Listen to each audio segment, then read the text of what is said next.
मैसोरीन का मामला है क्या? क्या एमकेएम मैसोरीन के मामले से बैक हुई या उसे बैक किया गया या कोई सियासी मसले थी? बानी एमकेएम और मौजूदा एमकेएम उनकी पॉलिसी क्या है मैसोरीन के हवाले से? यह है मेरा आज का व्लॉग। इसके साथ मैं अपने दोस्तों से गुजारिश करूंगा कि सब्सक्राइब मेरे चैनल को जरूर करें ताकि जो है मैं इस हवाले से आपको मुख्तलिफ मौजूद पर आगाही देता रहूं। देखिए, मैसोरीन का जो मामला है ये कोई एक व्लॉग के अंदर मैं इसे जो है वो नहीं समझ सकता। बहुत बड़ा मामला है और अब तक की इतलात के मुताबिक 9 लाख से ज्यादा, यानी 9 लाख में कह रहा हूँ, 2006 का मैं फिगर दे रहा हूँ कि 2006 तक 9 लाख के करीब मैसूरीन जो है वो उस कैंपों में मौजूद थे। और अब जो है चूंकि 2024 चल रहा है तो जाहिर है इस तादाद में मजीद कई गुना इजाफा हो चुका होगा। वो वहां पर जो जिंदगी बसर कर रहे हैं, मेरे इस पे ब्लॉग के अंदर मैं आपको जो है वो तस्वीर दिखा रहा हूँ। ये तस्वीर कुछ भी नहीं है, गूगल पे आप सर्च करें, यूट्यूब पे जाके देखें कि किस कस्मा परसी में जो है वो आलम में जो है वो जिंदगी गुजार रहे हैं। क्या वजह है कि एमकेएम जब शुरू में एमकेएम का दौर था, एक पीक का दौर था एमकेएम का, और मैसूरीन का जो मामला था उस पर जो है एमकेएम ने इस मसले को उठाया। 1990 तक जो है बानी एमकेएम जो है भरपूर तरीके से इस मामले को जो है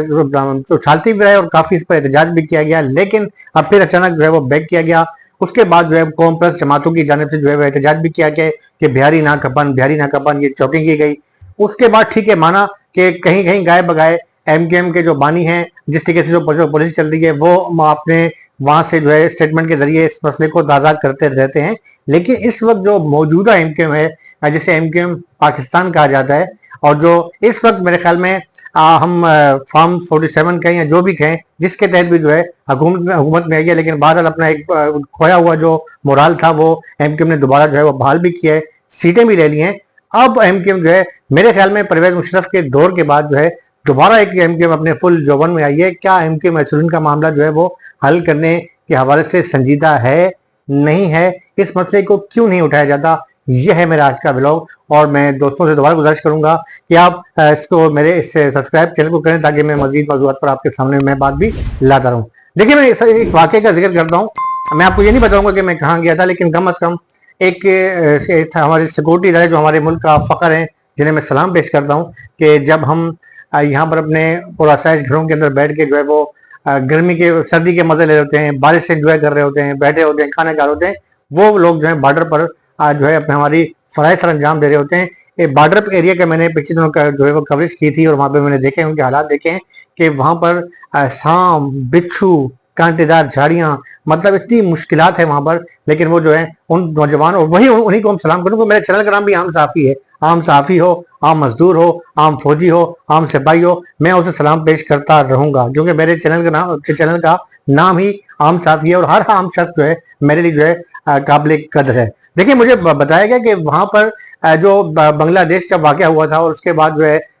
कई लोग जो हैं, जब पाकिस्तान इंडिया का जो है वो बने, उसके बाद लोग यहाँ से हिजरत करके कुछ पाकिस्तान आए, कुछ जो मशरकी पाकिस्तान चले गए, क्योंकि उस वक्त मशरकी पाकिस्तान था, वहां पर उन्होंने जाकर अपनी जायदादें बना ली और अपने कारोबार शुरू कर दिए। लेकिन जब बांग्लादेश अलग हुआ तो उन्हें बिल्कुल जो है जिस तरीके से उन्होंने पाकिस्तान की हिमायत की और वहां पर जो है वो मक्ती बानी के खिलाफ जो उन्होंने ना सिर्फ जहाद किया बल्कि भरपूर तरीके से अल बदर और शम्स की जो मदद की, जिसका अताब ये आया कि उन्हें जो है मुसलसल जो है कैंपों में रखा गया और इंतहाई अजियत की जिंदगी गुजार रहे हैं। उनके पास शनाख्ती कार्ड नहीं, उनके बनाने का हक नहीं है, उनके बच्चों को रोजगार नहीं मिलता, उन पर तालीम के दरवाजे बंद किए जाते हैं, इतने शदीद अजाब से वो गुजर रहे हैं। अच्छा, जब यहाँ लाने की बात की एमकेएम, बानी एमकेएम जो थे, इन्होंने इस मसले को बहुत ज्यादा संजीदा लिया, उठाया गया, तो जो कौम परस्त हैं उन्होंने एक चौकिंग शुरू कर दी कि ना खपन गहरी ना खपन। भाई, सिंध की बात अब कर रहे हैं ना, अगर सिर्फ सिंध की बात कर रहे हैं, पंजाब में भी तो महाजिर अगर आबाद हुए हैं, वहां रस बस गए, आप पंजाब आबाद कर सकते थे, आप केपीके में आबाद कर सकते थे, बलोचिस्तान में आबाद कर सकते थे, लेकिन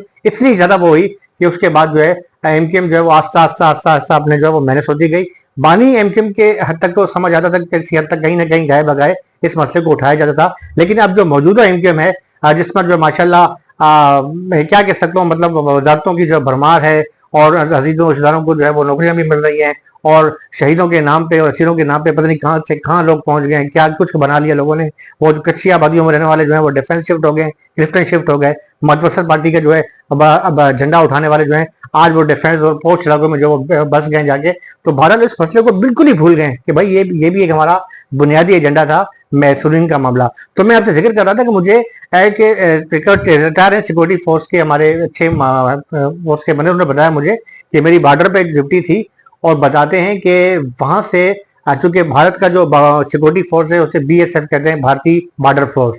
तो वो किसी न किसी तरीके से वहां के जो मैसूरीन है जो वहां पर अजियत की जिंदगी गुजार रहे हैं, तंग आकर वहां पर पैसे दे के हमें भाई बॉर्डर पार करा दो, और हाथ जोड़ के किसी भी तरीके से बॉर्डर क्रॉस करके पाकिस्तान आ जाते थे। जब पाकिस्तान आते थे तो यकीन तौर पर कुछ भी हैं हमारे मुसलमान भाई तो हैं, उन्हें कैंपों में वहां पर ठहराया जाता, बॉर्डर की हद तक उन्हें खाना दिया जाता, कपड़े दिया जाता, हर तरीके से उनकी सहूलत दी थी। लेकिन चूंकि एक पॉलिसी होती है, हर मुल्क की अपनी पॉलिसी होती है, तो अंदर पाकिस्तान में वो नहीं कर सकते थे, उसी बॉर्डर से उन्हें वापस कर दिया जाता। आपको ये जान के हैरत भी होगी, दुख भी होगा, और अगर आप थोड़ा सा दर्द रखते हैं तो आपकी यकीन शायद हो जाए, आपके आंसू भी आ जाए कि वो जब बंदे बॉर्डर से वहां जाते थे ना, तो उन्हें वहां पर फूलों के कोई तोहफे नहीं मिलते थे, उन पर गोलियां चलती थी, उनकी लाशें जो है वो बॉर्डर पर पड़ी होती थी, और कई कई जो है महीनों तक उनकी लाशें मुसलमानों की दफन नहीं होती थी, लाशें जानवर खा जाते थे। यानी ये था, कुछ भी है यार, मैं मानता हूँ आप बिहारी हैं, बंगाली हैं तो मुसलमान, कलमा तो पढ़ते हैं। आप उन्हें माना भाई सिंध में गौ प्रस्ती है, मत यहाँ मत लाओ, वहां पंजाब में सिर्फ इतना बड़ा सूबा है, आप वहां ले जाओ, बहुत बड़ा सूबा है, KPK में भेज दो, बलूचिस्तान का रकबे के लिहाज से सबसे बड़ा सूबा बलूचिस्तान है, आप वहां उनको, उनसे वैसे भी आपने बना के देखी, चलो बना किसी हद तक कहीं कहीं ना उनको बसा सकते हो, लेकिन उनकी लाशें पड़ी रहती थी बॉर्डर पर। ये अजियत नाग, ये जो बदलाव जो बता रहा था मुझे, यकीन करें कि मेरी जो है मेरा भी दिल दहल गया कि ये हमारे मुसलमान थे, कुछ भी मुसलमान तो है ना हमारे, और इस वक्त जो है ना उन्हें उनके बच्चे तालीम हासिल कर सकते हैं, ना उन्हें वहां पर जो है वहाँ की नेसेसिटी जाती है, ना उनके कोई और सहूलत है, बिल्कुल कैंपों में अजियत की जिंदगी गुजार रहे हैं, ये है। लेकिन इस वक्त MKM के जो बानी थे वो किसी न किसी हद तक जो है वो इस मसले को उठाते रहे। उसके बाद जब कौम परस्तों का जो है वो शदीद एहतजाज सामने आया, तो वो थोड़ी थोड़ी हल्के की महसूस, अब तो बिल्कुल ही भूल गए, यानी बिल्कुल इस बात मसले को भूल गए, बस वजारतें लो और अपने मिस्ट्रियां लो, कमाओ, चच्चों को, मामों को, भांजे को, भतीजे को सरकारी नौकरियां दिलवाओ, खुश हो जाओ, और प्रोटोकॉल मिला हुआ है भाई, इसी में खुश हैं, लीडर हैं हमारे ये। मतलब हमारे से मुराद की जो आप जिस कौम की जो आप नुमाइंदगी कर रहे हो, हमारे बहुत ही सीनियर जर्नलिस्ट हैं, और वो अक्सर जुमला कहते हैं, मुझे बड़ा पसंद आता है, तो वो कहते हैं, मंसूर रजू उनका नाम, वो कहते हैं कि वो कहते हैं कि वो खुद भी उर्दू स्पीकिंग है और बड़े टैलेंटेड बंदे हैं। वो कहते हैं कि यार माना कि MKM ने उर्दू स्पीकिंग के लिए क्या किया, लेकिन वो एक बात कहते हैं कि उर्दू स्पीकिंग के लिए जरूर किया, लेकिन जो नौकरियां ली ना भाई, वो नौकरियां सारी 1 ग्रेड 2 ग्रेड 3 ग्रेड ऊपर, जो ऊपर के 17 ग्रेड या 18 ग्रेड जो ऊपर अपर क्लास था, वो अपने शहरों को नवाजा गया, वो भी खास खास बंदों को। तो अभी अगर आपको नौकरियों के हिसाब से मिलते हैं, कराची की जो शहरी जो आबादी है, उस इलाके के जो लोग मिलते हैं, तो वो इसी पर मिलेंगे। वो सारे अब भी वही मसला चल रहा है, वही मामला चल रहे हैं कि वहां पर जो है माशाल्लाह एक